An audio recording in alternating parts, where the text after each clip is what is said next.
There is something happening in America, a phenomenon that has never happened in our country, the disappearance of church from the American landscape. In just 200 short years, the church in America has gone from flourishing to vanishing. Studies say that the same percentage of our population is going to church as once did, but there are fewer churches. Urban, high-population megachurches are exploding with growth. At the very same time, a very different picture is being painted on the canvas of the marginal areas of our country. Well, God's amazing work is taking place among regional church giants. Rural church plants, inner-city churches, and small-town churches are at an all-time low. In fact, almost 3,000 churches are disappearing from rural America, while only about 500 are being planted each year. Many of the 500 new plants are based on an outdated church model. Because of a lack of relevance, support, and intentional direction, they are dying of frustration. This is only adding to the growing problem. Rural America is leading the nation in teen pregnancy, divorce, and drug use. The inner city is topping the chart in poverty, illiteracy, and alcoholism. The most staggering statistic of all is that rural America is climbing into the position of one of the most unreached people groups in the world. What is happening to the church in America? We have to discover why the church is vanishing. I'm Scott Harness, and I'm not a filmmaker, but I am a pastor. My team and I have chosen to try to understand what is happening to the church in America. We want to talk to people and see what God is doing in these rural and mostly forgotten places. But what we found was it's much more difficult than we first thought. And can we ask some questions? Would you mind being on a video? We'll take just a couple. No, I don't want to be on video. No. Oh, you'd be so perfect. No. The small-town church is not only invisible, but it has lost any credibility among the residents of these communities as a source of any good. Listen to my friend Jack. He's a man we met on the streets of an Arkansas small town. I want to assure you his opinions are shared by many who live in these small communities. You'll be on this side and him looking at me? Yeah. Okay, super.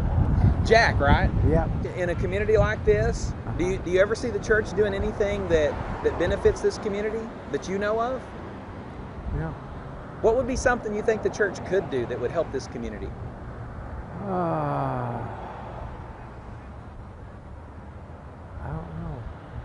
I don't know. Jack struggled to see any use for the church.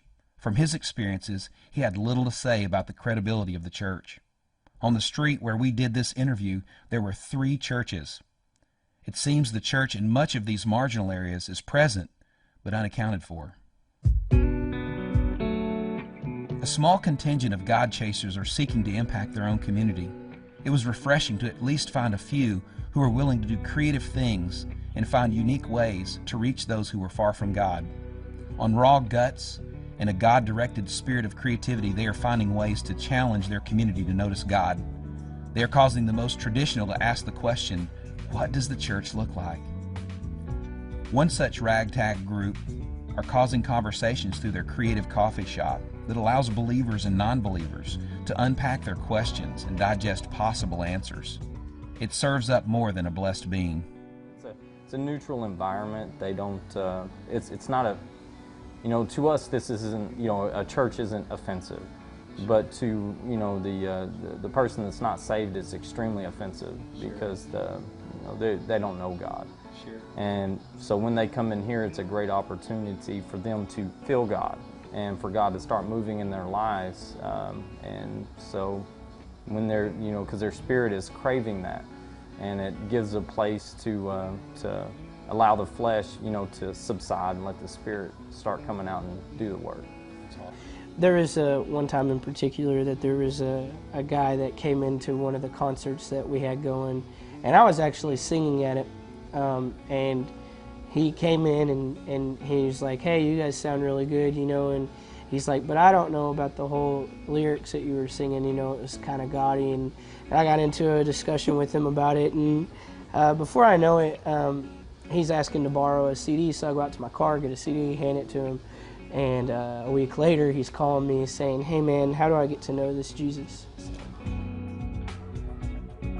So far, we have uncovered the mixed cup of church and community in the rural byways. But what we would discover next would cause us to commit to action. It would move us from spectators to missionaries.